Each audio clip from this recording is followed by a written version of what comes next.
یعنی یکی خوراندن و پوشاندن و چه همش از وجه حلال باشه، حقوق زیاده. یکی از همه اساسی هایی که ما باید که اختیار کنیم، الله جل جلاله و اکرام ما و شما را خود مصلحت میده پروردگار که همسرای صالحه، همسرای مؤمنه را بگیریم ما و شما. رسول خدا سلام ما و شما را تأکید کردن که فظفر بذات الدین تریبت یداک، ذات دین، اصل دین، صاحب ایمان شما اختیار بکنید تا که فرزند شما فرزند بهترین برایه.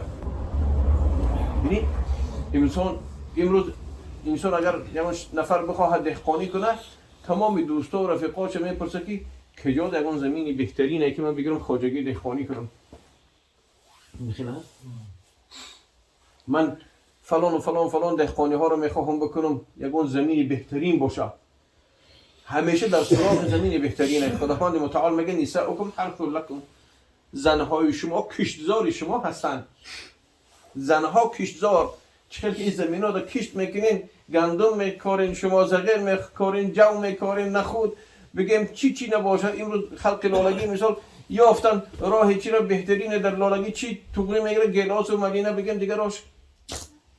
ان همین همسرای ما و شما کشتزارن که ما ایجاد تخم فرزند میکنیم. تخم فرزند به خاطری که از این زمین بهترین حاصل مثال میتید، همین زمین ما اختیار میکنیم برای ملینه مونه، برای گلاس مونه، برای چی؟ برای پسر یا دخترمون بهترین برآمدنش باید مادر بهترین اختیار کنیم. اونا کشتزار ما هستن، ما دهقان هستیم. خداوند متعال در سوره بقره ای را میگه نساؤکم حرث لکم، انا می کشتزار شما. لیکن پروردگار رب العزت در سوره یوسف اونا را همسران را چیزی دیگر با میگه. این پسترینش بود، هموارترین پسترین بود این زمین کشتزار.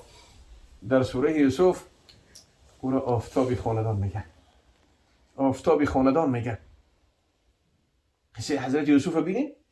حضرت یوسف بعد خواب دیدن چی گفت به پدر؟ یا ابتی انی رأیت احد. خواب دیدن چی گفت به پدر؟ یا ابتی انی رأیت 11 کوكبا والشمس والقمر رأیتهم لی ساجدین. پدر امشب خواب عجیبی دیدم که 11 ستاره، آفتاب و ماهتاب دیدم نزد من سجده کردن. مفسرین عظام میگن آفتاب یعنی که مادر. مفسرین عظام میگن واقعا همینه بزرگان که چی؟ این زن آفتاب خاندان، یا اینکه در اصطلاح دیگر چراغ خاندان میگن این صلحت الاسره كلها ولو كان رب البيت فرعون و این فسدت الاسره كلها ولو كان رب البيت نبيا.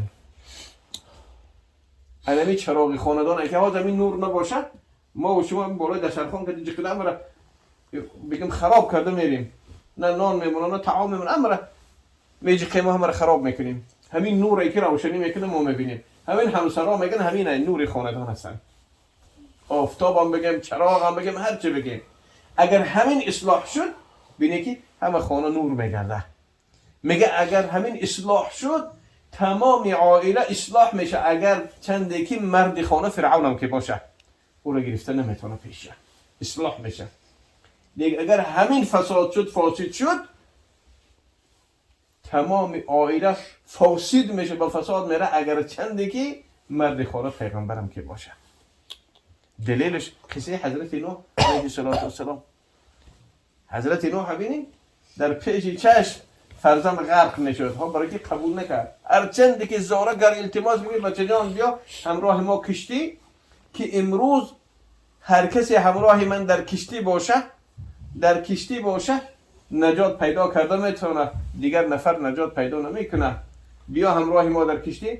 گفت ای پدر چی میگه؟ ای کوه بی بلندشه، بالای کوه میبریم آب کجا اونجا میرسه؟ اونجا رفته نمیتونه آب. تو چی میگه؟ ای پدر هر چی گفتن میگیری. چون که مادر ناخوب برآمد. ضرب الله مثل الذين كفروا امرأة نوح و امرأة لوط. همسری نوح و لوط علیهم السلام هر دو خیانت کردن. فخانتهما خیانت کردن بر شوهرها. فرزندا همین برآمد. این فرزند حضرت نوح قبول نکرد دین پدر قبول نکرد. به سبب کی بود؟ به سبب مادرش بود. وقتی اشکاش ریخت، جگر خون شد حضرت، گریان شد، جگرها ریش میشد، پاره میشد در پیش چشم خودش. فرزندش جگر بندش غرق شده، سید نابود هلاک میشود. دعا کرد گفت پروردگارا این نبینی، این اهلی، پروردگارا بچه اگم ببین آخه در پیش چشم من فرزندی که از پشت کمری من به دنیا آورده رو در پیش چشم هلاک میکنی نابود. خداوند گفت انه لیس من اهلی، این اهلی تو شده نمیتونه، چون که دین تو رو قبول نداره. سببش کی بود؟ همون مادر بود. سبب کی بود؟ همون مادر بود. این خاطر هر یک جوان باید که برای فرزندش بهترین ها را اختیار بکنه. همین چیزی که حاضر گفتیم که او چراغ خاندان یا کشیدار ما و شما هستن، نوری خاندان هستن که اولین مدرسه برای فرزند هر چی که تعلیم کرد. اینو ببینید دسترخوان نکنی، اینو دلیل پر اون اومد. دسترخوان دیده نمیشه. ببینید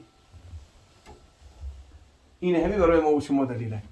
خداوند متعال دعا کنم که بازم پروردگار رب العزت این طفلکی که سبب این جماعت شد، الله جل جلاله و اکرام او را عبدالمتین واقعی بگرداند. پروردگار رب العزت در همین سین طفولتش هم مهری خودش و مهری حبیبش و مهری اسلام و قرآن در قلبش جای بگرداند.